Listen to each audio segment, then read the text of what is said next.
Millionaire CEO avoided women for 15 years, but was captivated by a poor cleaning lady who soaked his pants. Before we begin the story, leave a comment telling us what city you're watching from. And at the end, don't forget to rate this story from 0 to 10. Enjoy. Chloe Park, newly hired as a night janitor, was humming while cleaning the lobby. She grabbed a full bucket of water and, without looking around, threw it toward the floor. That's when she heard a short, startled yell. "Hey, what the—" Chloe's eyes widened. A tall man in a perfectly tailored dark suit with a fierce expression was standing right in front of her, his pants completely soaked up to the knees. "Oh my God!" Chloe cried out, dropping the bucket. Then she covered her mouth with both hands. Her eyes were wide with panic. I didn't see you coming. I swear. You came out of nowhere. I thought the hallway was empty." The man looked up with an unreadable expression. Water dripped silently from the hem of his pants. He seemed frozen in place. That was unnecessary," he said, his voice calm and tense, like he was talking to someone highly contagious. Chloe rushed to the cleaning cart and pulled out a yellow microfiber cloth, holding it out like it was some sacred offering. "Here, it's great for drying. I even use it on my mom's stove. It soaks up everything. Just wipe it and it'll dry quickly.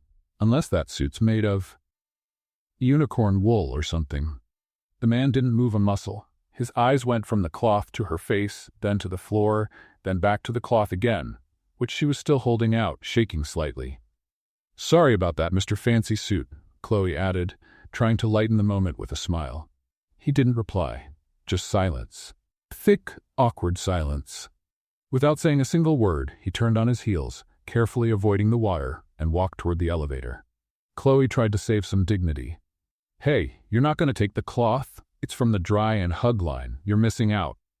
The elevator doors closed. Chloe was left alone with a tipped bucket, a soaked floor, and the undeniable feeling that she had just made the biggest mistake of her brand new job. An hour later, she was in the company cafeteria, holding a cup of iced tea that made no sense with the freezing air conditioning. "Did you hear what happened with the guy from the executive floor?" one admin worker whispered. "Someone threw water on him, right in the hallway," another replied. "He was soaked from the waist down and had that face like, 'I'll buy the planet just to fire you with flair.'"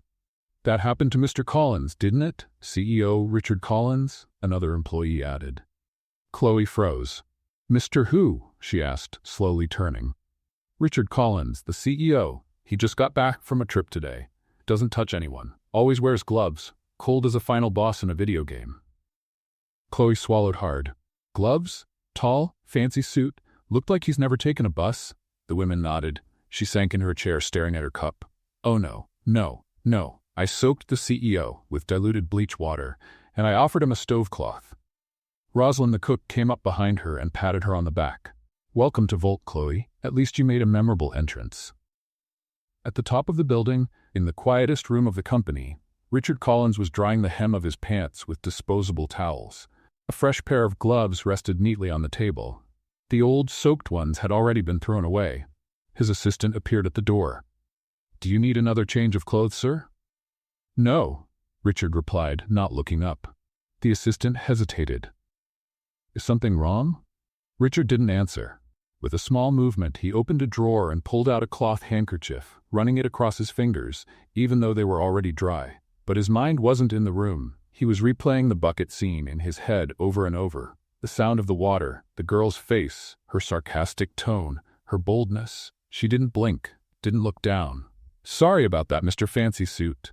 Dry and hug cloth. Unbelievable, unacceptable, intriguing. In the janitor's closet, Chloe was reorganizing the cart, biting her lip. The panic was starting to really set in.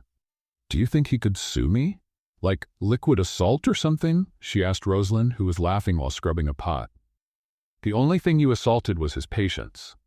"I should have run, grabbed the bucket, and left like nothing happened." "Chloe, you handed a dishcloth to a man worth more than an airport. Running away would have been the least you could do." She sighed and looked up at the ceiling. "Well, at least now he knows who I am." Rosalind laughed even harder. "Knows you? Honey, he's going to dream about you soaking his leg for years." Chloe laughed too, but inside, something strange was stirring, a different kind of nervousness. a subtle shiver. And just a few rooms away, Richard was also feeling something he couldn't quite name. It had been 15 years since he allowed himself any kind of emotional involvement. But for the first time in a very long while, he was curious. Very curious. The next day, Chloe showed up to work with a strange feeling in her stomach. It wasn't exactly fear, but more like a mix of curiosity and anxiety that made her glance around every corner, half expecting to see the man with the wet pants. While cleaning that morning, she spotted Richard Collins in the main hallway. He was walking with steady steps, talking on the phone, and his hands were covered with light gray fabric gloves that looked far too expensive to be practical. "I've never seen anything like this," Chloe murmured to Rosalind, who was passing by with a tray of coffee. "Only rich folks come up with these weird things. Who wears gloves to talk on the phone? What does he think he'll catch? A success virus?" Rosalind chuckled softly. "He's always been that way. Since he started working here about 5 years ago, no one's ever seen him without gloves, not even to shake hands. But why? Does he have some kind of skin condition? No one knows. The cleaning staff has always wondered. Some think he's a germaphobe. Others say it's just rich people being eccentric." Chloe watched Richard disappear into the elevator, still puzzled. There was something about him that sparked her natural curiosity. The same curiosity that once led her to take apart old TVs just to see how they worked inside. Meanwhile, on the executive floor, Richard couldn't focus during the strategy meeting. His mind kept drifting back to the scene from the day before. The girl with the bucket, the way she offered to help, the complete lack of fear in his presence. 15 years. 15 years since a woman had spoken to him in such a natural way. When the meeting ended, he called for Marcus, his personal assistant. "I need information on the new cleaning staff, the one who works the night shift." Marcus raised an eyebrow, surprised. "Is there a problem, Mr. Collins?" "Just professional curiosity. I want to know her background." Marcus mentally noted that this was the first time in years the boss had shown interest in anyone outside the executive team. "I'll have it for you by the end of the day." A few hours later, Richard had a file in front of him that genuinely surprised him. Chloe Park, 28 years old, born in San Francisco. A former fashion designer with a degree in design from the California Academy of the Arts.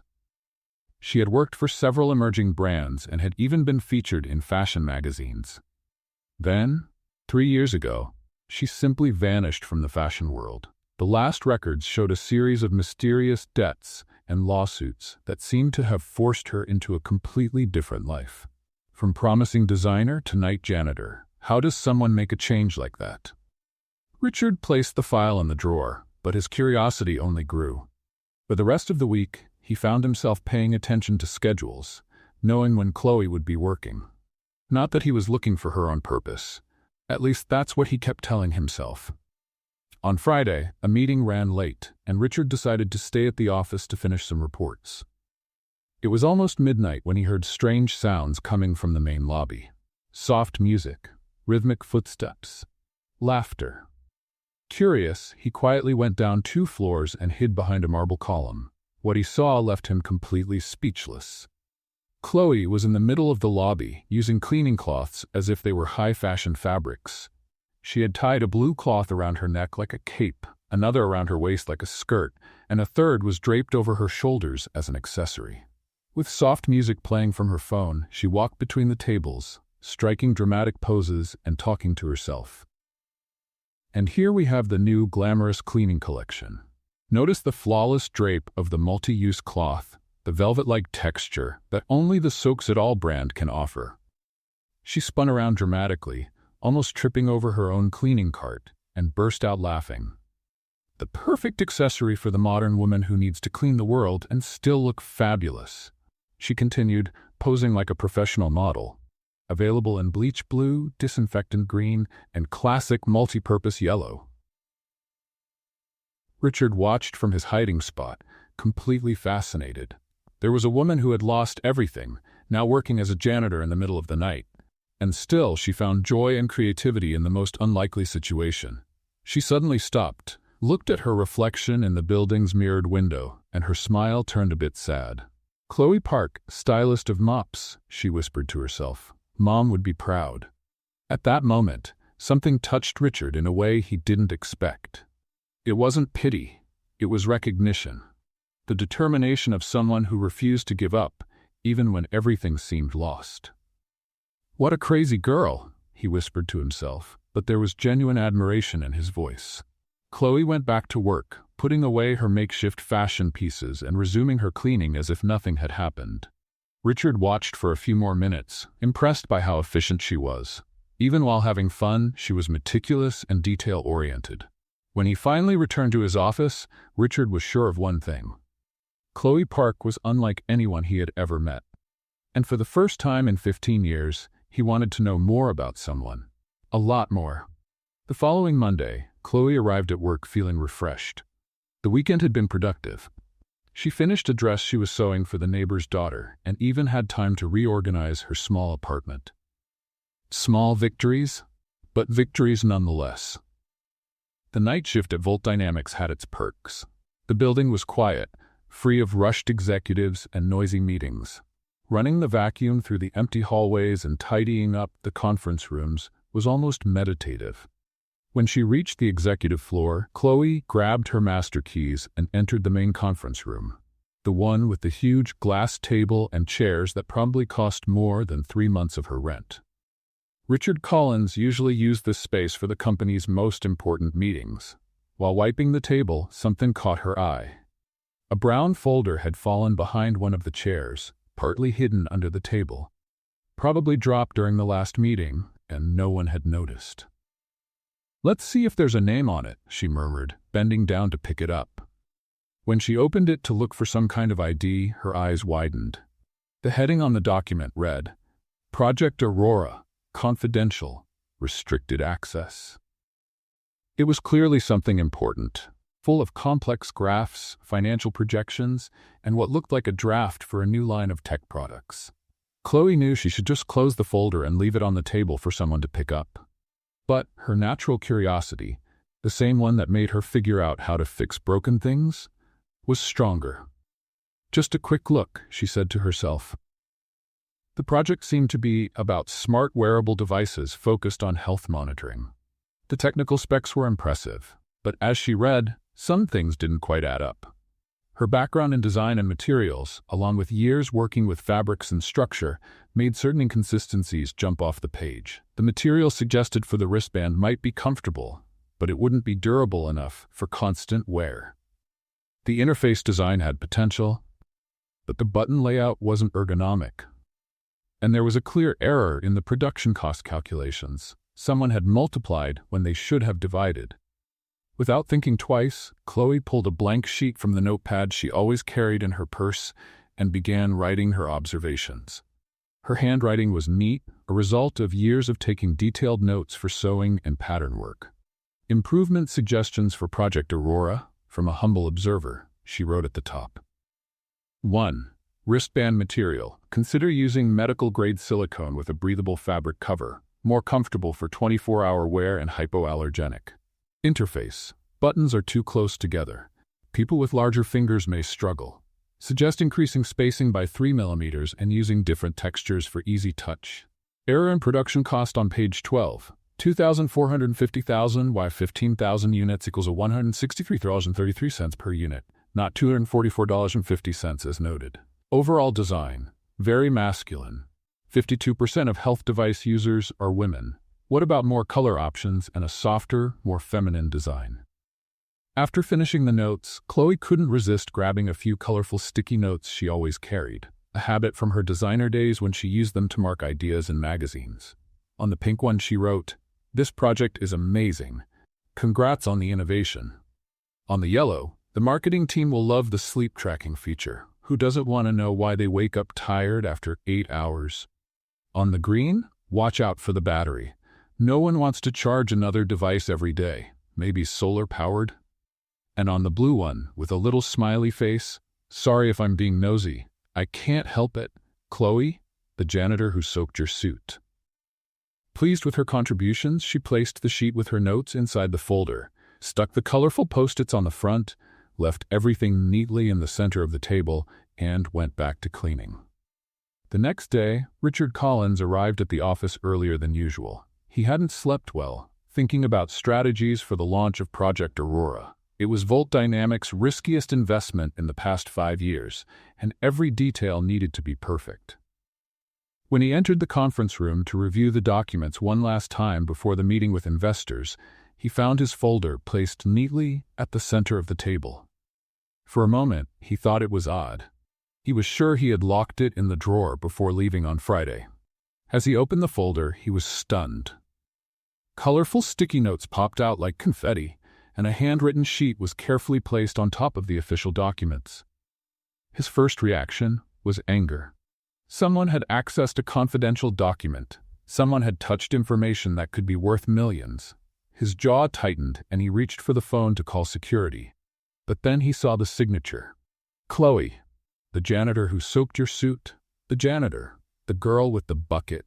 How dare she? Richard read through the notes, his irritation growing, but as he continued reading, his expression began to change. The mistake in the calculations was correct. He had reviewed those numbers at least 5 times and hadn't noticed. The suggestions about ergonomics made sense. And the comment about the female demographic, that was something neither he nor his design team had properly considered. The sticky notes, while far too informal for his taste, contained valid insights.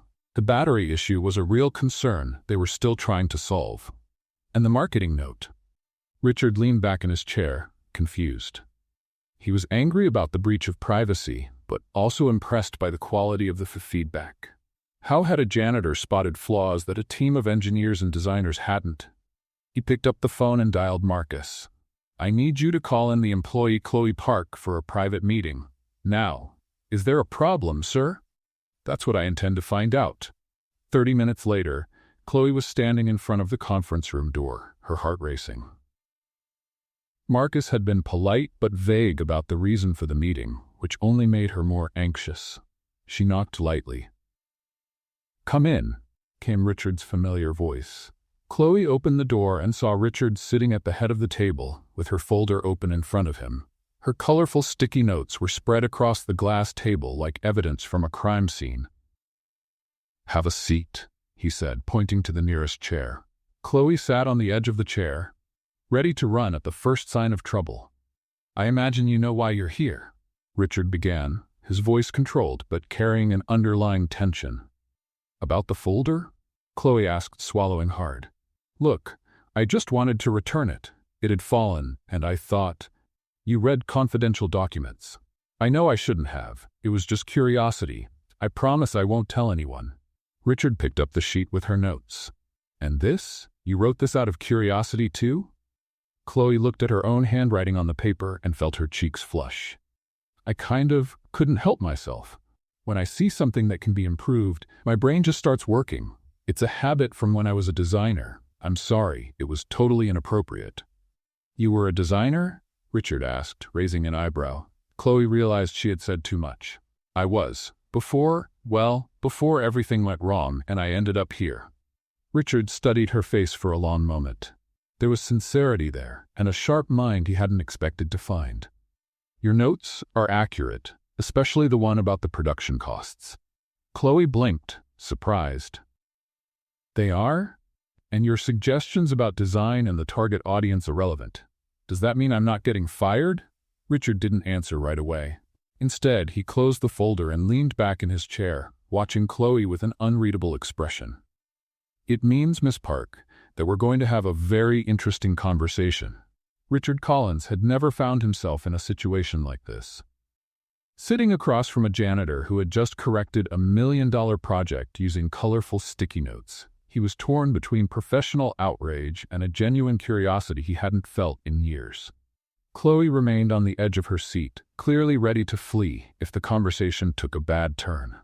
Her hands were clasped in her lap, but Richard noticed she was tapping her fingers nervously, a sign that beneath her calm appearance, her mind was very much alive. Miss Park. Richard began, choosing his words carefully. Your observations about Project Aurora show a unique perspective. And that brings me to a proposal that might sound a little strange. Chloe raised an eyebrow. Stranger than calling me in to talk about sticky notes? Considerably stranger, Richard replied, almost smiling. I want to offer you a temporary role, an experiment. What kind of experiment? It's not the kind that involves lab rats, is it? Because I have a phobia. Richard paused, processing the unexpected comment. No, nothing with rats. It's an experiment about human interaction and empathy in business leadership. Chloe tilted her head, confused. Could you say that in plain English? Volt Dynamics is facing problems with workplace morale. Employees feel unmotivated, communication between departments is weak, and the teams are lacking creativity. I believe your outside perspective, someone who sees the company from a different angle, could provide valuable insight. So you want me to be like a spy?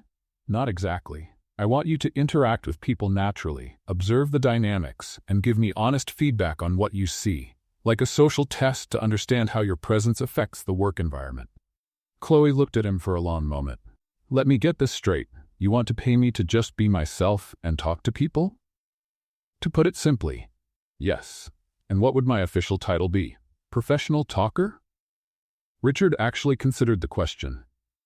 Temporary interpersonal relations consultant. Chloe laughed in disbelief. You're serious, aren't you? Completely serious. You've shown a sharp eye for detail and a practical point of view that might be exactly what we need. For the first time since walking into the room, Chloe leaned back in her chair. All right, but if I'm going to take this crazy offer, I've got a few conditions. Richard frowned. He wasn't used to negotiating with employees, especially not with janitors who had just been promoted. What kind of conditions? First, a raise. If I'm going to be a consultant, I want consultant pay. Doesn't have to be over the top, just fair, reasonable. Go on. Second, a decent coffee machine on the janitor floor. That thing downstairs you all call coffee is an insult to humanity. Richard had to suppress a smile. And third, the right to wear Crocs. They're comfortable, practical, and after 8 hours on my feet, my toes are grateful. Crocs, Richard repeated, as if tasting a word in a foreign language. Yes, Crocs. Those colorful rubber shoes everyone thinks are ugly but are incredibly comfy. Negotiable? Richard looked at Chloe's determined expression and realized she was completely serious about the Crocs. I accept your terms. When can you start? Right now, if you want. But can I keep doing my cleaning shifts too? I like the work. It sort of calms me. Of course. You can keep your current duties and take on the new role as you feel comfortable. Chloe held out her hand. Then we have a deal, Mr. Collins. Richard looked at her extended hand. Normally, he would avoid any physical contact, but something about the moment made him hesitate instead of pulling away. He nodded. We have a deal, Miss Park.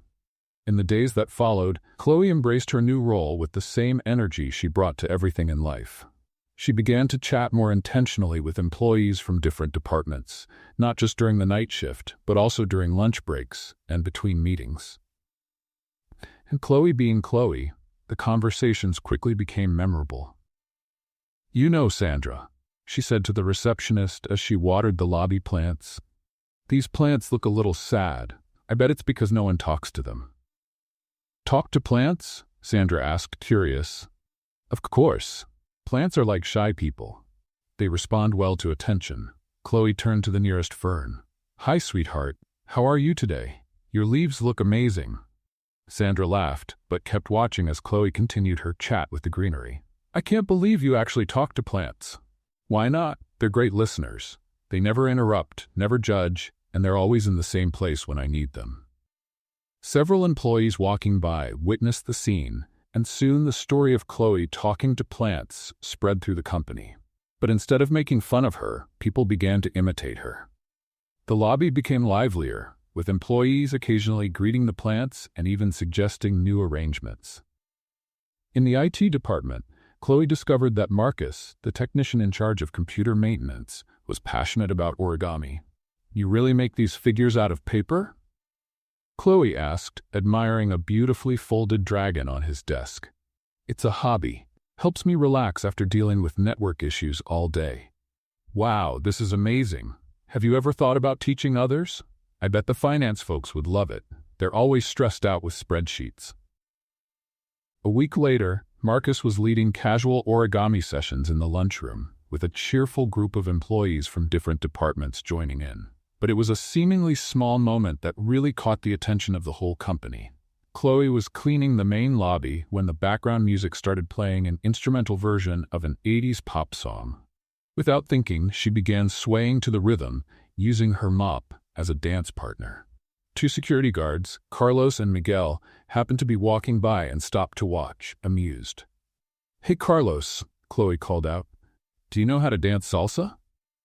"A little," Carlos replied, a bit shy. "Then come on over. Miguel, can you film us?" What happened next was an impromptu dance performance right in the Volt Dynamics lobby. Chloe, in her bright pink Crocs, danced with Carlos while Miguel recorded the moment, laughing so hard he could barely hold the phone steady. Other employees started gathering, clapping and cheering them on. Even some of the executives stopped to watch, smiling in a way no one had seen in months. Miguel shared the video in the company's WhatsApp group with the caption, "When work actually gets fun." Within hours, the video had spread. Employees shared it on their personal social media, tagging the company. It quickly gained hundreds, then thousands of views. Positive comments about Volt Dynamics' fun culture and human work environment started pouring in. When Richard heard about the video, his first reaction was concern. Employees dancing on the job didn't exactly fit the corporate image he had worked to build. But when he watched the footage, something unexpected happened. He laughed. Not a polite smile or a forced social chuckle. A real, genuine laugh, the first he'd had in years. Chloe's spontaneity, the guards' joy, the positive reaction from the staff, it all created a kind of atmosphere he hadn't realized he missed. The video kept circulating, eventually landing on HR blogs and workplace culture sites.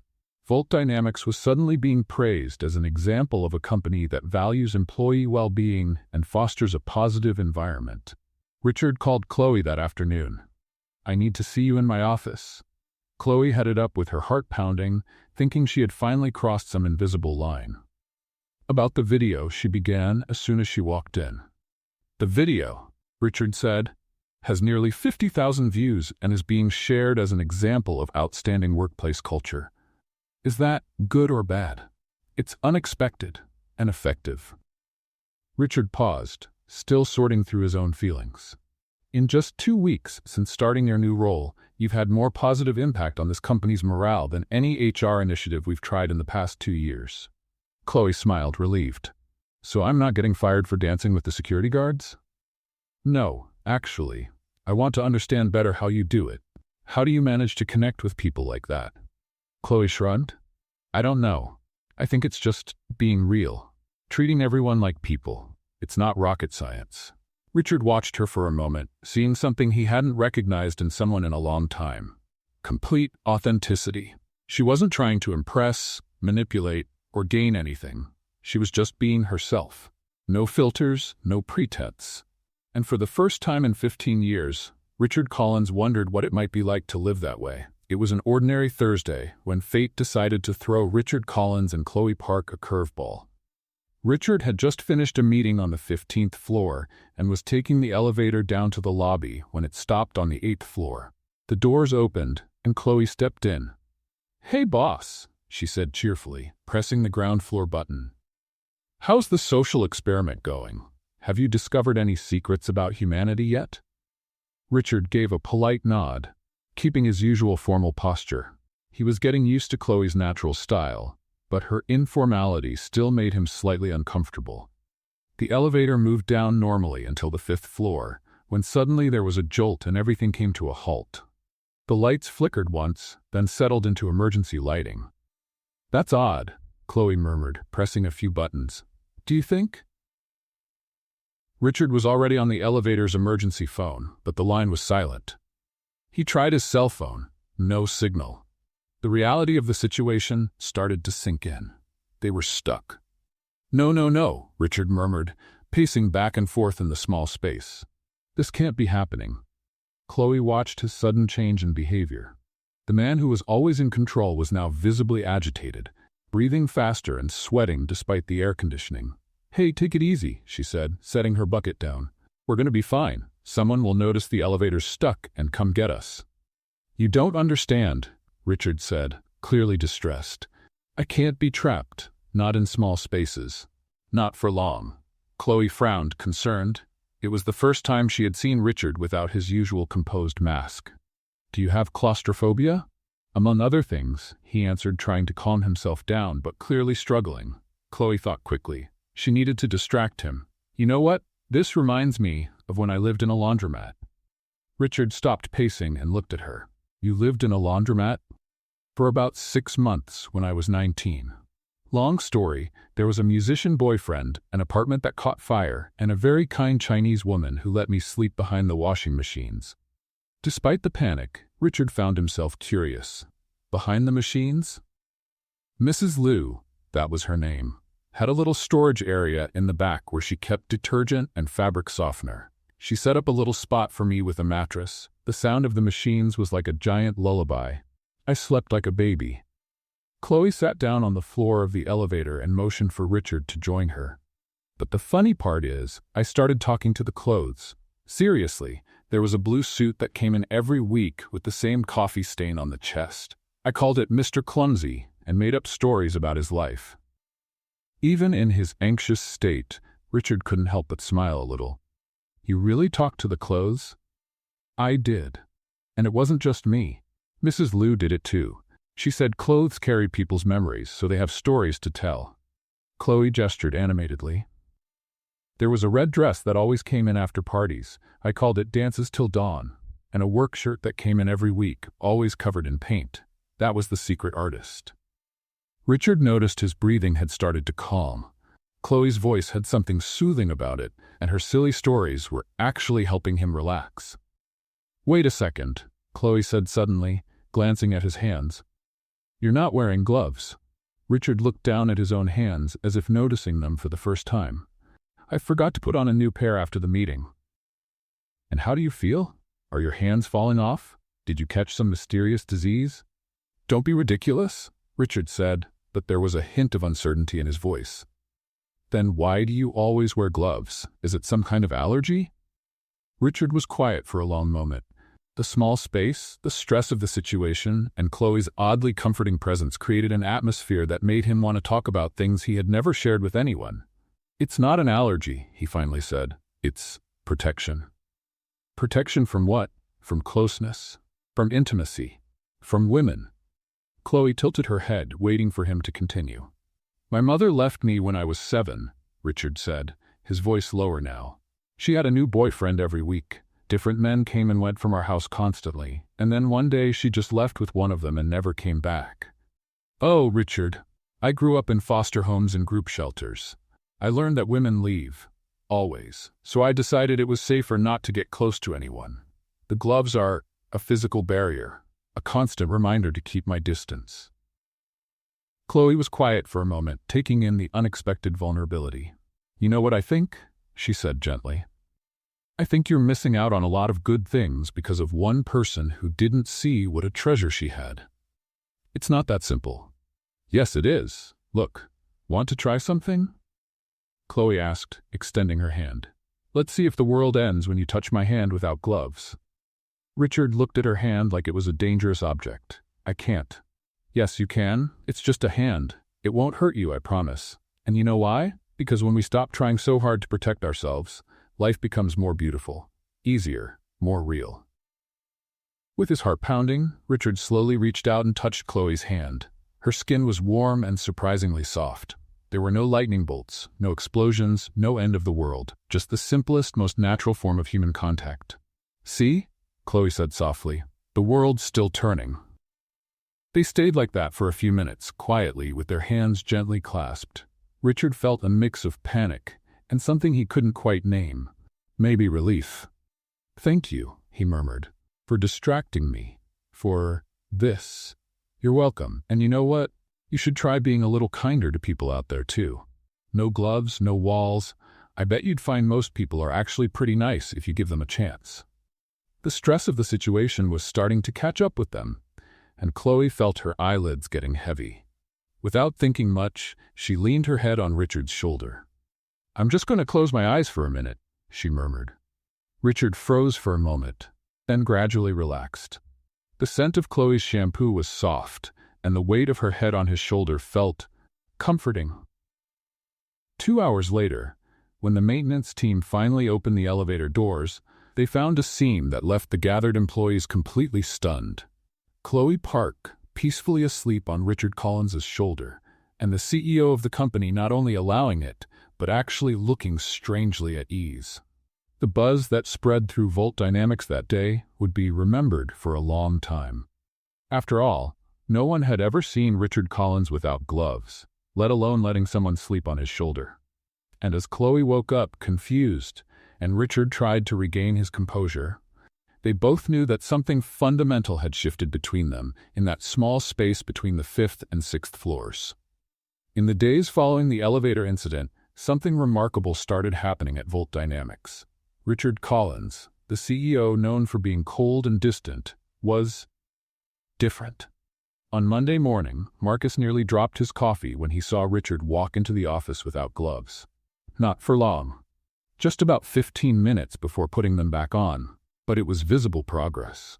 "Good morning, Marcus," Richard said, and for the first time in years, there was something close to a smile on his face.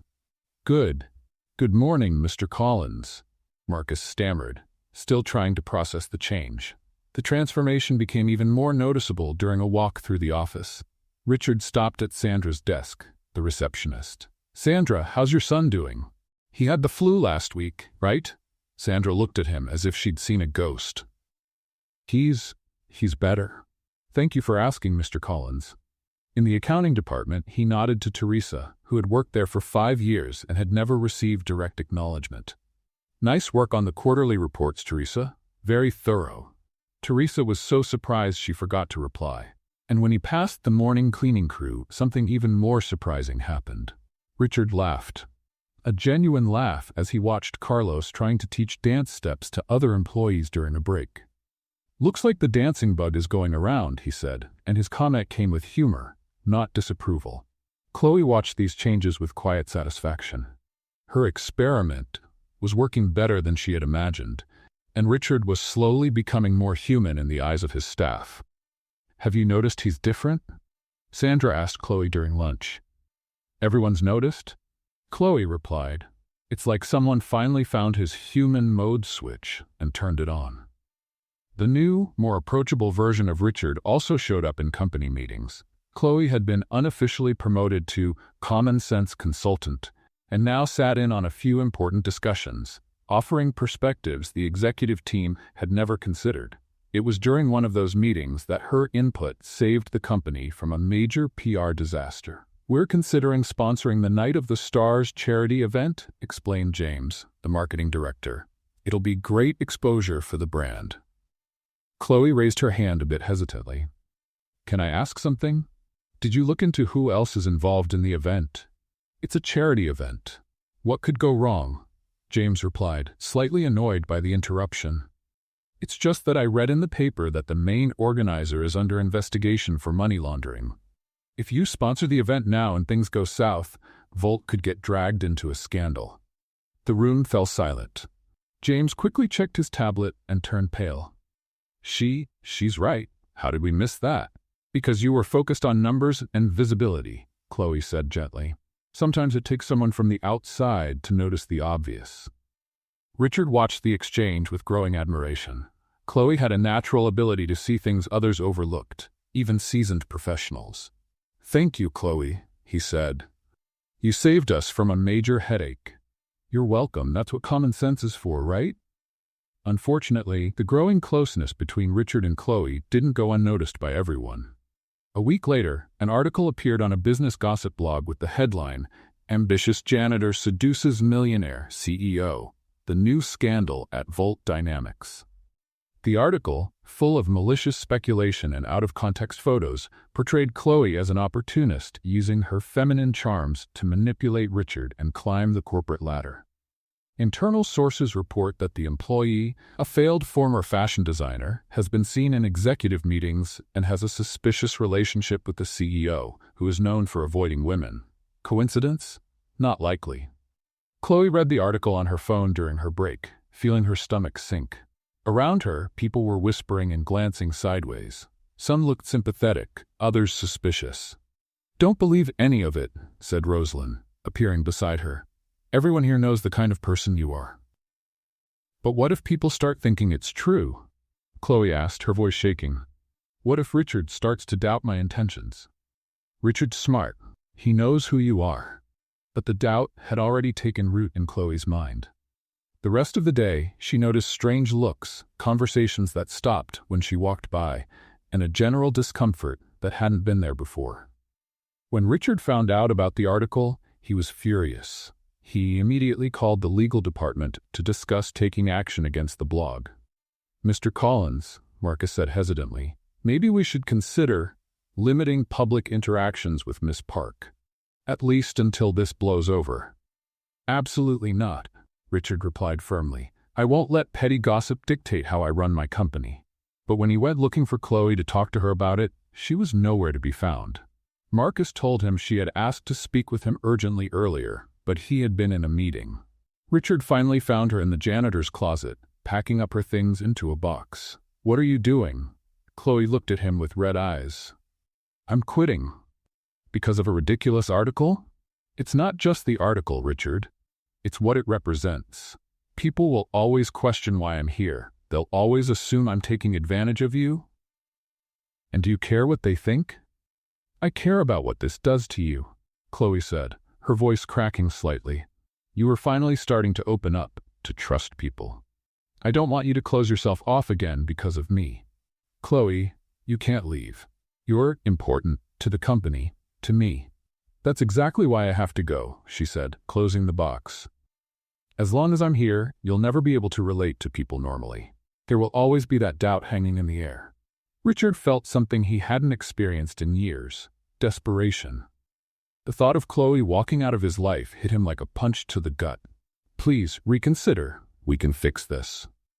It's already fixed, Chloe said, picking up the box. Take care of yourself, Richard, and don't go back to wearing gloves. You're much better without them. She left the room before he could respond. In the days that followed, Chloe's absence was felt throughout the company. The lobby plant started looking sad again. Employees went back to their usual routines. The relaxed, lively atmosphere she had created slowly faded. And Richard Collins, for the first time in 15 years, learned what it meant to truly miss someone. He found himself glancing down hallways, hoping to hear her laugh in the elevators, waiting for her clever remarks in meetings that now felt dull and stiff. The gloves were back on his hands. But now they felt more like a prison than protection. And Richard Collins began to understand that maybe, just maybe, he had lost the one person who had shown him who he really could be. 3 days had passed since Chloe left Volt Dynamics, and Richard Collins was completely lost. He had tried to get back to his usual routine, meetings, reports, strategic decisions, but his mind kept drifting to her absence. It was as if an essential part of the building had been removed, leaving everything just a bit off balance. On Thursday night, when the building was nearly empty, Richard found himself walking the halls where Chloe used to work. He didn't have a specific plan. He just felt an inexplicable need to be in the places she had once been. That's when he passed by the old janitor's supply room and noticed something odd.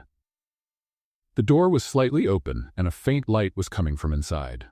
Curious, he pushed the door open and stopped in his tracks at what he saw. The small room had been turned into a personal space.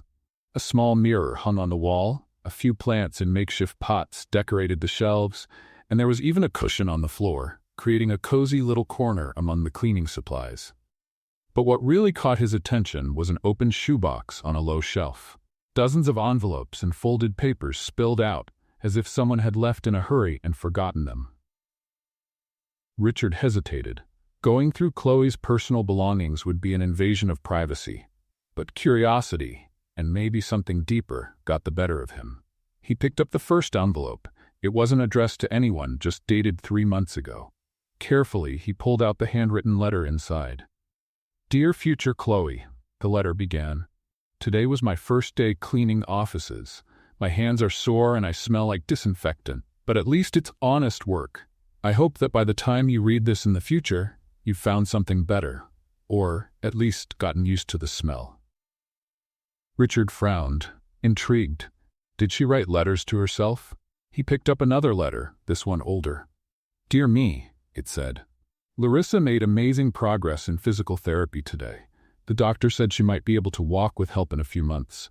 Getting everything up for my little sister was worth it. I still miss the studio, but some things matter more than your own dreams. Richard's heart tightened. A disabled sister? He had no idea. With slightly trembling hands, he kept reading. Each letter revealed another layer of Chloe's life, one she had never shared with anyone at the company. Dear brave Chloe, read one from 2 months ago. Today I worked from 6 in the morning to 11 at night, food deliveries in the morning, cleaning at night. Larissa asked why I'm always so tired when I get home. I won't tell her that sometimes I nap in the car between jobs. She already feels guilty enough. Richard sat heavily on the makeshift chair. The image he had of Chloe, the spontaneous, cheerful janitor, was turning into something much more complex and moving. Another letter. Dear Dreamer, she wrote. Today I watched a fashion show on TV and cried. Not from sadness, but from longing. I miss creating, seeing my designs come to life. But then Larissa laughed at a silly joke on TV, and I remembered there are things more important than fame. Still, sometimes I dream that someone will see me, really see me, for what I'm capable of. Richard's hands were shaking now. I dream that someone will see me. The words echoed in his mind. He picked up a more recent letter, written just days before she left the company. Dear confused Chloe, it read. Something strange happened at work. The CEO, that cold man who always wears gloves, is being kind to me. I don't understand why. Part of me wants to believe he sees something in me beyond being just a janitor. But another part is scared I'm imagining too much. People like me don't make a difference in the lives of people like him. Richard had to stop reading for a moment. How could she be so wrong about her own worth? The last letter in the box was dated just a few days ago. Dear Chloe, who's leaving? She wrote. Today I decided to leave Volt. Not because I don't like the job, but because I'm starting to feel things I shouldn't feel. Richard Collins is a good man underneath all that armor. He just needs someone to believe in him. But it can't be me. People will always question my motives, and he'll always wonder if I'm being sincere. It's better to leave before I ruin the only good thing that's happened in my professional life in a long time. Maybe someday someone will help him take those gloves off for good. Richard closed the letter with trembling hands. He felt like he had just read the private diary of an extraordinary person who saw herself as ordinary. He kept exploring the little box. There were sketches of clothing drawn on napkins, poems written on post-it notes, and even a few photos. One showed Chloe with a young woman in a wheelchair, clearly her sister Larissa. Both were beaming in front of a simple birthday cake. At the bottom of the box, he found a small notebook. On the first page it read, Plans for when I make it out of this. Richard read the list that followed. Open a small sewing studio. Teach Larissa how to sew. She's always wanted to learn. Make clothes for people who can't afford beautiful ones. Maybe, one day, do a charity fashion show. Be seen for who I really am, not for what people assume I am. Each item on the list was accompanied by small drawings and enthusiastic notes. It was the work of someone who had never lost hope, even in the toughest situations. Richard closed the notebook and leaned back in the chair. For the first time in his adult life, he felt genuinely humble. He had spent years building walls to protect himself from people who might hurt him, and in the process, he had lost the ability to recognize someone truly special when she appeared right in front of him. Chloe Park wasn't just a janitor who made him laugh. She was a woman who had sacrificed her dreams for her family, who found joy in the smallest things, who saw potential where others saw only routine. She was authentic in a way he didn't even know existed, and he was letting her slip away. Richard carefully put the letters back in the box, but instead of leaving it in the room, he took it with him. Not to invade Chloe's privacy, but because he finally understood what he was losing. She wasn't just an employee. She wasn't just someone who made him feel human again. She was the most genuine and brave person he had ever met. And for the first time in 15 years, Richard Collins knew exactly what he needed to do. He was going to find her, and he was going to do everything he could to deserve being seen by her the way she deserved to be seen by him. Completely, authentically, without gloves and without fear. Richard Collins had never dressed to be invisible. His entire adult life, his perfect suits and authoritative posture made sure he was noticed and respected wherever he went. But now, standing in front of the mirror in his closet, he held a simple t-shirt and a baseball cap as if they were alien artifacts. "This is ridiculous," he muttered to himself, putting the cap on for the third time and adjusting the brim. A CEO of a multi-million-dollar company shouldn't be playing detective. But the image of Chloe's letters wouldn't leave his mind. The authenticity, the courage, the simple yet deep dreams, all of it had touched him in a way he couldn't ignore. Marcus had gotten Chloe's address from the HR file, but when Richard went there, he found out she had moved. The building owner said she had left the apartment a week ago without giving a forwarding address. That's how Richard found himself wandering through Boston neighborhoods, dressed like an ordinary person, searching for a woman who could be anywhere in the city. The first 2 days, he felt completely lost. He walked through Chinatown, North End, Back Bay, places he had never set foot in without a driver waiting. It was strange to be on the streets, breathing the city air, hearing casual conversations of people who had no idea who he was. On the morning of the third day, while walking through a more alternative area near Cambridge, he saw something that made him stop in the middle of the sidewalk. A small coffee stand was set up on a busy corner. It wasn't anything special, just a folding table, some thermos bottles, and stacks of disposable cups. But what caught his attention were the drawings. On each cup, someone had made little works of art with a marker. Delicate flowers, geometric patterns, small smiling animals, and the handwriting on the menu board was unmistakably familiar. "Chloe," he whispered. She was facing away, making coffee for a customer, wearing a colorful apron over a simple blouse. Her hair was tied back in a casual ponytail, and she hummed a song as she worked. Richard watched for a few minutes, hiding behind a pole. There was something different about her, a lightness he hadn't noticed when she worked at Volt. Here, in this small business of her own, she seemed exactly where she was meant to be. When the customer walked away, Richard took a deep breath and stepped up to the stand. "Good morning," he said, trying to keep his voice casual. Chloe turned around and her eyes widened in surprise. For a moment, she looked like a child caught doing something wrong. "Richard, what are you doing here? And why are you dressed like that?" He looked down, remembering his unremarkable outfit. "I was exploring the city, and I recognized your handwriting." Chloe crossed her arms, clearly uncomfortable. "How did you find me?" "Pure luck," he lied. "Can I get a coffee?" She hesitated, but then nodded. "What kind?" "Whatever you recommend." Chloe quietly made a cappuccino, and Richard watched her hands work. She drew while the coffee cooled a bit, a small sun with delicate rays around the cup. $5, she said, handing the cup over without looking directly at him. Richard paid and took a sip of the coffee. It was excellent, much better than anything he drank at the office. "It's delicious." "Thank you." There was an awkward silence. Other customers came closer and Chloe focused on them, clearly hoping Richard would leave. "Chloe," he finally said, "can we talk?" "There's nothing to talk about," she replied, not looking at him. "I've made my decision. About going back to the company, about everything." Richard understood it wasn't the time to push. He finished his coffee and stepped back, but not before hearing Chloe greet the next customer with her usual energy. The next day, he came back, and the day after that too. Every morning, Richard showed up at Chloe's coffee stand, dressed casually, ordered a coffee, tried to start a conversation, and was politely ignored. She served him professionally, but there was no sign of the closeness they built at the company. "Don't you have work to do?" she asked on the fourth day, drawing a small owl on his cup. "I do," he admitted, "but this is more important." "What's more important?" "You." Chloe stopped drawing and looked at him directly for the first time since day one. "Richard, you don't really know me." "I know, and that's exactly why I'm here." She shook her head and kept working, but he noticed there was less irritation in her movements. On the fifth day, she drew a small bird flying. On the sixth, a flower with delicate petals. On the seventh day, she wrote, "Thank you for your patience," in small letters next to the drawing. Richard began looking forward to those little drawings. They became a quiet way of communicating between them, the only way Chloe allowed him to get close. On the 8th morning, Richard woke up with a strange feeling of anticipation.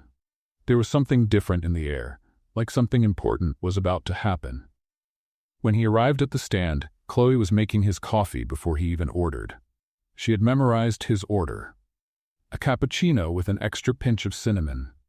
"Good morning," she said, and for the first time in a week, there was a small smile on her face. "Good morning." She worked on the drawing longer than usual, biting her lip in concentration. Richard waited patiently, watching the subtle expressions cross her face. Finally, she handed him the cup. Next to the drawing of two birds flying together, there was a message written in her careful handwriting: "If you're really brave, invite me to dance, but no gloves." Richard looked at the message, then at Chloe, who was clearly nervous about her own boldness. "Are you serious?" he asked. "You've been coming here for a whole week," she said, nervously tidying up the stand's tools. "Either you're very persistent or very brave. Or maybe just very stubborn. What if it's a little bit of all three?" For the first time in days, Chloe laughed, that genuine laugh he had missed so much. "Then I guess you deserve a chance to prove it." Richard looked at his own hands. He was wearing gloves, as always. Slowly, he took them off and put them in his pocket. "Chloe Park," he said, extending his bare hand. "Would you like to dance with me?" She looked at the outstretched hand, then at his face, and Richard saw the exact moment she decided to trust him again. "Yes," she said, placing her hand in his. "I'd really like that." The next morning, Chloe was making coffee when her phone buzzed with a message from a number she recognized immediately. "Meet me in the Volt Dynamics parking lot tonight at 8. Please trust me, Richard." She read the message 3 times, biting her lip.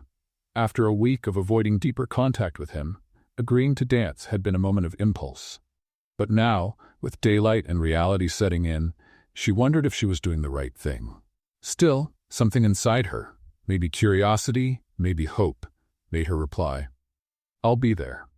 What Chloe didn't know was that Richard had spent the whole day organizing an operation involving half the office. Marcus, initially skeptical about his boss's crazy plan, ended up getting excited about the idea.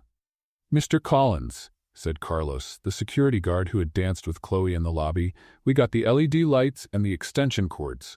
Miguel brought his portable sound system. "And the candles?" Richard asked, checking his mental list. "Sandra got some big candles that won't blow out in the wind," Rosalind replied. She had volunteered to help as soon as she heard about the plan. "And I brought some flowers from my garden." Richard looked around the company parking lot, trying to picture how it would be transformed. It was a risky plan, and completely out of his usual character, but something about Chloe made him want to try things he'd never considered before. By 7 o'clock, the parking lot was unrecognizable. Strings of LED lights created an improvised starry ceiling. Thick candles in glass holders were placed carefully to give off soft light. Wildflowers decorated the edges of the space, and the sound system was tested and working perfectly. "Boss," Miguel said, fixing the last details, "if this doesn't win her heart, nothing will." Richard nervously adjusted his tie. He'd swapped his casual suit for something nicer but not too formal. His gloves were in his pocket. He still wasn't brave enough to go completely without them, but he was determined to try. At exactly 8, Chloe appeared at the entrance of the parking lot and stopped abruptly. Her eyes widened at the transformation. "Oh my God," she whispered. "What is all this?" "An impromptu dance," Richard said, walking toward her. "For a lady who deserves way more than a regular parking lot." Chloe wore a navy blue dress that she had clearly made by hand. The cut was simple but elegant, and little details on the seams showed her skill as a designer. She looked beautiful in a way that made Richard momentarily forget how to breathe. "You made all this for me?" she asked, still taking in the scene. "I had help," Richard admitted. "Apparently, you've won over more people at the company than you realize." The music started, a soft ballad Richard had carefully picked. He reached out his hand to her, but hesitated when he remembered the gloves. He began, looking at his own hands. "Hey," Chloe said softly, stepping closer. "Remember what we talked about in the elevator? About life being more beautiful without barriers?" With trembling hands, Richard slowly took off his gloves. His palms were sweaty from nerves. "What if I can't do it? What if it's too hard?" Chloe gently took his hands, intertwining their fingers. Then we go slow, together. The music wrapped around them as they began to dance. Richard was clearly nervous, his movements stiff, and he seemed to be overthinking every step. Relax, Chloe said, smiling. This isn't a performance, it's just the two of us.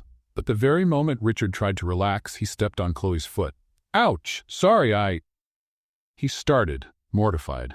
Chloe burst out laughing. It's nothing. My Crocs have been through worse. They started again, but Richard was even more tense. On the next spin, he tripped over his own feet and nearly knocked them both down. Chloe laughed even louder. Richard, you're trying to dance like it's a business meeting. Stop overthinking. I don't know how to stop thinking, he admitted, smiling despite his frustration. Then think of me, she said, looking him straight in the eyes. Just me. Something changed then. Richard stopped worrying about the steps, about being perfect, about control. His eyes locked on Chloe's, and for the first time in his life, he simply let himself feel. The dance became more natural. Not perfect. He still stepped on her occasionally, and she still laughed, but real, authentic, like everything about Chloe.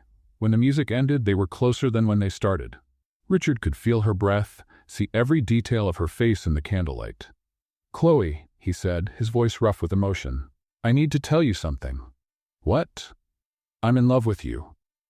Before she could answer, he kissed her. It was a soft kiss, hesitant at first, but it deepened when she returned it. When they pulled apart, Chloe was smiling with tears in her eyes. I'm in love with you too, she whispered. They stayed wrapped in each other's arms for a long moment, swaying gently even without music. Chloe, Richard said finally, come back to the company, not as a cleaner but as my official advisor, as my partner in all this. Richard, the company isn't the same without you. I'm not the same without you. I want you by my side, not just at work but in everything, forever. Chloe looked at the man who had changed so much in the last few weeks, who had literally and figuratively taken off his gloves for her.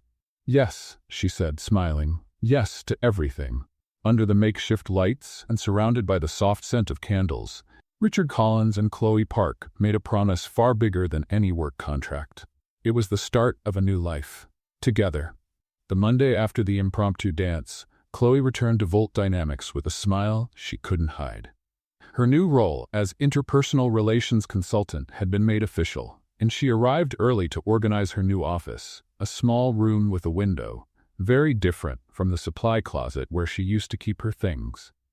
She had barely finished arranging her plants when Marcus appeared at the door, looking worried. Chloe, Mr. Collins needs to see you in the main conference room, now. His tone made her stomach tighten. When she got to the room, she found Richard sitting at the head of the table, with 5 men in suits she didn't recognize. They all wore serious, hostile expressions. Miss Park, said the oldest man, clearly the leader of the group. I'm Harold Whitman, chairman of the board. We need to have a serious conversation about your position in this company. Chloe sat in the chair Richard pointed to, noticing he looked tense and annoyed. The shareholders have some concerns about your presence here, Whitman continued. They claim that having a former cleaner in a consulting role damages the premium image Volt Dynamics tries to maintain in the market. With all due respect, Chloe interrupted, my work here has significantly improved the company's environment and, Miss, cut another shareholder, we're not questioning your personal competence. But our clients expect to deal with top professionals. Your presence might suggest the company is lowering its standards. Richard slammed his hand on the table. That's ridiculous. Chloe Park has contributed more to this company in 1 month than many expensive consultants have in years. Mr. Collins, Whitman said coldly, we understand your affection for the employee, but business decisions cannot be based on personal feelings. The meeting went on for another hour, with Richard strongly defending Chloe's position. In the end, he secured a temporary agreement. She could stay for a few more weeks while her contribution was reevaluated. When they left the meeting, Richard was visibly angry. I'm going to fire half that board, he grumbled. Richard, calm down, Chloe said, touching his arm. It's not worth fighting them over me. It is worth it. You deserve to be here. In the following days, they kept their relationship secret, meeting quietly in Richard's office after hours, or in the parking lot during lunch. Small, stolen moments that became precious to both. On Thursday, Chloe invited Richard to dinner at her apartment. She had spent the whole day cooking, preparing a simple but lovingly made meal. "No one has ever cooked for me before," Richard said, looking at the table set with candles and simple flowers. "That's not true," Chloe laughed. "You must have had private chefs your whole life." "Cooking for someone and getting paid to cook are completely different things," he explained. This is love." It was a perfect night. They talked about everything: childhood, dreams, fears, plans for the future. Richard met Larissa over a video call and was charmed by Chloe's sister's vibrant personality. "She's going to like you," Chloe said, watching Richard laugh at a joke Larissa told. "You think so?" "I'm sure. You're a good person, Richard Collins, even if you try to hide it behind expensive suits." Unfortunately, their happiness didn't last long. The following Monday, a grainy photo of Richard leaving Chloe's building spread on gossip blogs. The board called an emergency meeting. This time, the room was full. Besides the shareholders, there were other executives and even some business journalists. "Mr. Collins," Whitman said, clearly pleased, "the evidence of your inappropriate involvement with the employee has made it impossible to keep up the pretense that this is purely a professional decision." "My personal relationship does not affect my ability to run this company," Richard replied, his voice dangerously low. "It does when it involves questionable employees. Miss Park must be fired immediately." That's when Chloe stood up. "May I speak?" The room fell silent. All eyes turned to her. "You're right about one thing," she said, her voice clear and firm. "I don't belong in your world. I don't have a Harvard degree, I don't wear designer clothes, and I don't know how to talk about expensive wines." Some shareholders smiled, thinking she was agreeing with them. "But do you know what I do have?" Chloe continued. "I have honesty, I have compassion, and I have the ability to see people for who they really are, not just what they appear to be." She looked directly at Richard. "Richard Collins is the most honest man I've ever met. He turned a cold company into a place where real people can work and thrive. And you want to destroy that? Why? Because you're afraid I'm not good enough for him?" Her voice grew louder. "Well, I have news for you. No one needs to choose me. I already chose myself." She took off her badge and placed it on the table. "I resign from my position. Not because you demanded it, but because I refuse to work for people who believe a person's worth is measured by their bank account." The room fell completely silent. Chloe looked at Richard one last time, gave a sad smile, and walked out with her head held high. What no one knew was that one of the journalists had recorded the whole speech. Within hours, the video was spreading on social media with the title, "Woman Gives a Lesson in Dignity to a Corporate Board." In 24 hours, it had millions of views. In 48 hours, it was international news. And within a week, Chloe Park had become a symbol for a generation that refused to let others decide their worth. But for Richard, none of that mattered. What mattered was that he had lost the woman he loved, and this time, he wasn't sure if he could win her back. 3 months after the speech that went viral worldwide, Chloe Park was exactly where she'd always dreamed of being, in her own studio, surrounded by sewing machines and colorful fabrics. The space wasn't big, just a renovated warehouse in an industrial neighborhood of Boston, but it was hers. The sign at the entrance said "Recostura" in colorful hand-painted letters. Below, in smaller letters, "Where every story deserves a new chapter." "Chloe, Mrs. D. Martinez's graduation dress is finished," said Rosa, one of the 5 former cleaners Chloe had hired. "It turned out beautiful." Chloe smiled, looking at the turquoise dress hanging on the mannequin. It was for a young woman whose family couldn't afford a new dress, so Recostura was making it at a symbolic price. The business had grown quickly after her story spread. People sent old clothes to be transformed, others ordered custom pieces, and many just showed up to meet the woman from the video. Chloe had learned that her unexpected fame could be used for good. "Teresa, how's Mrs. Carmen's wedding dress coming?" Chloe asked another employee. "Almost ready. She's going to look stunning. 40 years married and renewing her vows, it's very romantic." Chloe agreed but felt a pang in her heart. In recent months, she had made several wedding dresses, and each one reminded her of what she had lost. Richard had tried to reach out a few times. flowers, letters, even visits to her coffee stand she ran on weekends. But she always kept their conversations polite and distant. Not because she didn't love him, but because she didn't want him to have to choose between her and his company. She was immersed in adjusting a skirt when she heard a knock at the door. It was Tuesday afternoon, and they didn't usually get clients at that time. "I'll see who it is," Rosa said, heading to the door.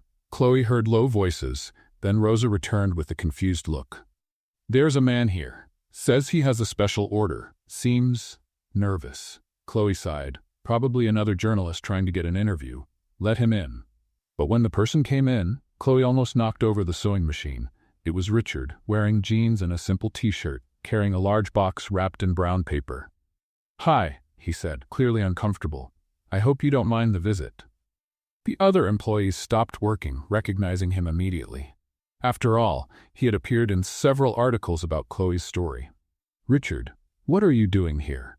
"I brought an order, something I need your professional opinion on." He put the box on the cutting table and carefully opened it. From inside, he pulled out a dress that took Chloe's breath away. It was a simple but elegant wedding dress, made of off-white satin with delicate lace details. The neckline was modest, the skirt had just the right amount of volume, and tiny pearls decorated the bodice. "Oh my God," Chloe whispered. "Where did you get this?" "I made it," Richard said, his cheeks turning red. "Well, I had a lot of help from the company's design team, and some online classes, and 3 previous attempts that were complete disasters." "You made a wedding dress?" "For someone very special. Someone who taught me that sometimes we have to create our own chances." Chloe stepped closer and examined the dress more closely. The stitches were neat, the fit looked perfect, and the details showed great care. "Richard, this is amazing. Who's the lucky bride?" "I don't know yet," he said nervously. "It depends on her answer." Chloe was about to ask what he meant when she noticed something strange inside the lining of the dress. There was a small bulge, like something was sewn inside. "There's something in here," she said, feeling the fabric. "There is. Can you open it?" I think the inner seam was a bit rushed. Carefully, Chloe unstitched a small part of the lining and pulled out a thin envelope. Inside was an elegant card with his handwriting. "Chloe Park, will you marry me? I promise to improve my sewing skills. Richard Collins." Chloe looked from the card to Richard, then to the dress, and back to Richard. The other employees had gathered, watching silently. "You're asking me to marry you? With a poorly done hem?" she finally asked. Richard laughed nervously. "Is the hem really that bad?" "Terrible. Completely amateur," Chloe said, tears in her eyes. "You'll have to redo that whole part. I can redo it as many times as needed." Actually, he knelt in front of her, pulling a small velvet box from his pocket. "I want to spend the rest of my life redoing things with you. Improving, growing, creating beautiful things together." Chloe looked at the simple but beautiful ring, then at the man kneeling before her, the same man who had learned to take off his gloves, to laugh, to dance clumsily, and now to sew. "And the board of directors? Your company?" "I'll handle that.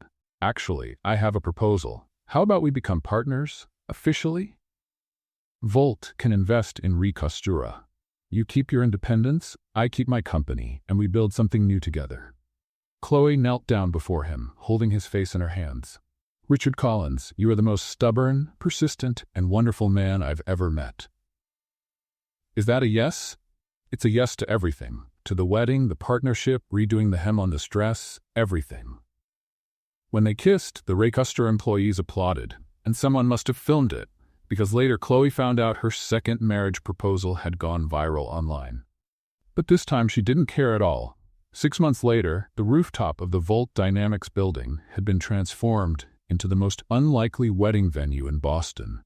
Richard had insisted on holding the ceremony there, the very place where he had built his career and met the love of his life.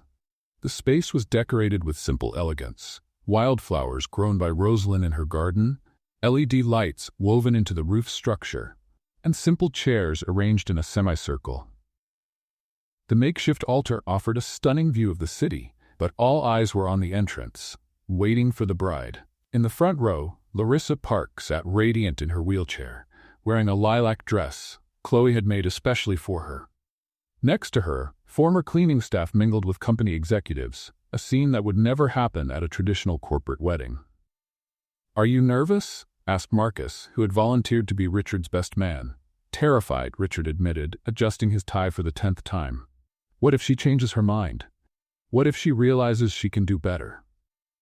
"Relax, Richard," laughed Carlos, who was in charge of the music. "That woman walked all across Boston to find you at a coffee stand. I don't think she's going to back out at the altar." The music started. Not a traditional wedding march, but a soft version of the song that had played at their first dance in the parking lot. The rooftop doors opened, and Chloe appeared. The dress she wore was a collective work of art.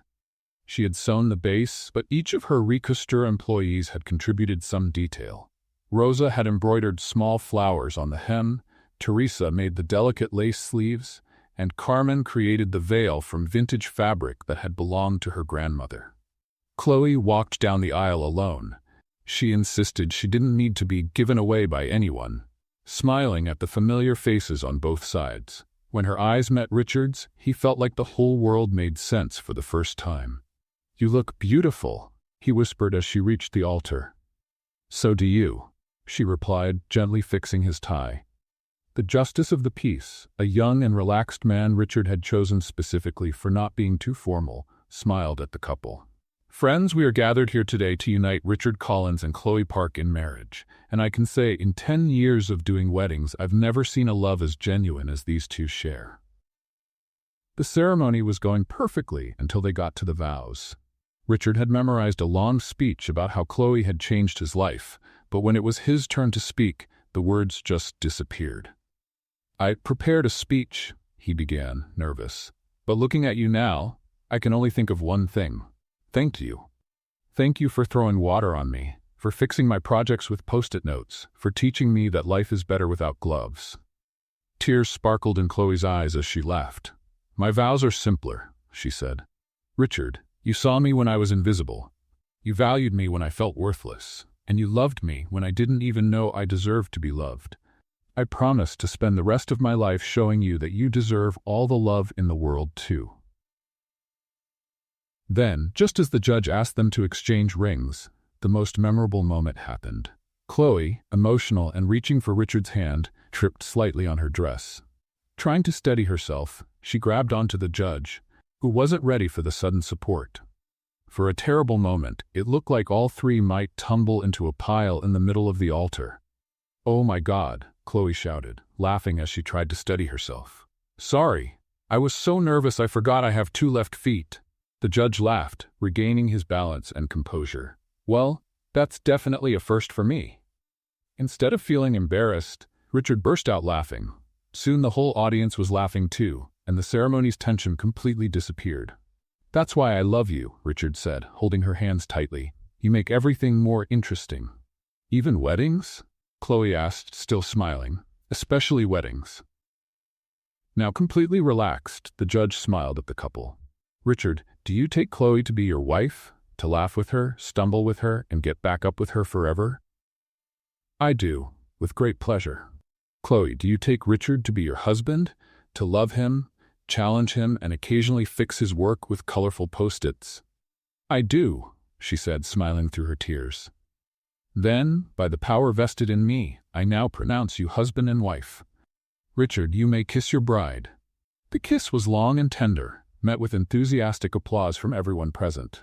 Carlos and Miguel released recycled confetti they had prepared, creating a colorful shower over the couple. As they held each other, surrounded by people who had become family, Chloe looked into her new husband's eyes. "You know what?" she said softly but loud enough for those nearby to hear. "What? You chose me by accident," she said, referring to the day she had thrown water on him. "But you loved me on purpose." Richard smiled, kissing her forehead. "And I will keep loving you on purpose for the rest of my life." As the sun set over Boston, lighting the rooftop with a golden glow, Richard Collins and Chloe Park, now Chloe Collins, danced their first dance as husband and wife, surrounded by an improvised family that proved true love knows no ranks, no social classes, no expectations. It was, without a doubt, the most unusual vow in history, and also the most perfect. What did you think of Richard and Chloe's story? Leave your opinion in the comments.